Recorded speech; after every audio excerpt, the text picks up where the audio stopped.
अस्सलाम वालेकुम भाई चारा पौन जुना सलाम जरत गस्प की दान नक्शा बख्शे थन चुस पजू देरिंग है बलगार चिकों से जो बलगार जमीन इदान ला जुना सलाम फ्लिन को थन जुनियत जो शीर जम पसों जो कशाला अति अति चोसी यहाँ बलगार थन नंगाई शेनेट पीर जम्बा बम्बों चीने में सिर्फ चेन्ना से बुचिक ज़रूरतों से सत्पा गुआना याना गलतने ने जो आती जो टेंशोस और जम्बा भी सूरत हाल पो या जो दिगर लास्ट पे ज़रूरत है या जो आती राइल खारकुल से यहाँ चिकटोस थारिंग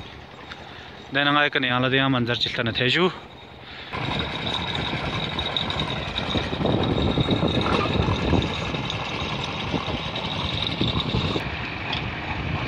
ये जो जम्बो कनेक्शन क्यों से दी कलतरी सरिया थी से दियो आरसीसी बन क्यों ने पिन मांदा जो देशले फोकल फेवाला दियो कल जम्बिलास पे दियो दी तक थन से दज दे दगन यहाँ लजर ना दी कने एक शलफ ची धानिस बल्कि त्रुक से कल बायत म्यू जोर शोर से लस जारी जो दिका अड़ेड़ला ट्राली वालियों ने चांस कैसे क्यों से दिका पक्का छत कुंता ना सरियों थी से ना एक मशीन चलाए वैसे हल्ला हुल्ला जुलस को नातिराइल बल्तिस्तान है नो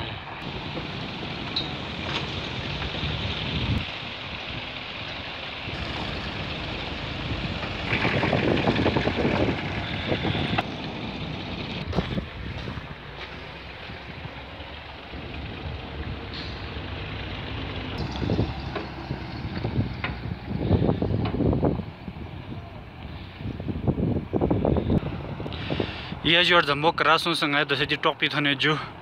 और इदान दिलतानी ने पे मंजर पो बलगार इन जो बलगार रंगा जन इदान कोसत मशहूर दो दी आबादी करासों से है अबलागशन पर भी पिन दी नालो जो थले नाला दुला साल छू मछत पर दुपिन और ये न बिजली घर चिप जीगा चखायत अना कुरु गाड़ी के रस्ते को में बिजली घर कुन या थले नाला भी नौमिन और जो डगोनी सोचो डगोनी जम्बो खरकू बलगारी दी एरिया भी नुता से जो और आरसीसी ब्रिज पसंग यार जम्बा भी हिजो पिनो चेनित पे मंजर को इदान तंस और थागरिंग ला इदान थों जो खरकू संग और दिका दूसरे याव खत पिनो अली सीजन जो आलू डंपिंग में से जो ट्रक को नीनो लॉर्ड शॉट बेनियत और इदान लदरी गासी अतिराइल बल्तिस्तान खरकू डगोनी बलगार सिंह इदान तंजू यकीनन इदान अतिराइल बल्तिस्तानी नक्शों से पसंद होने जो इंशाअल्लाह।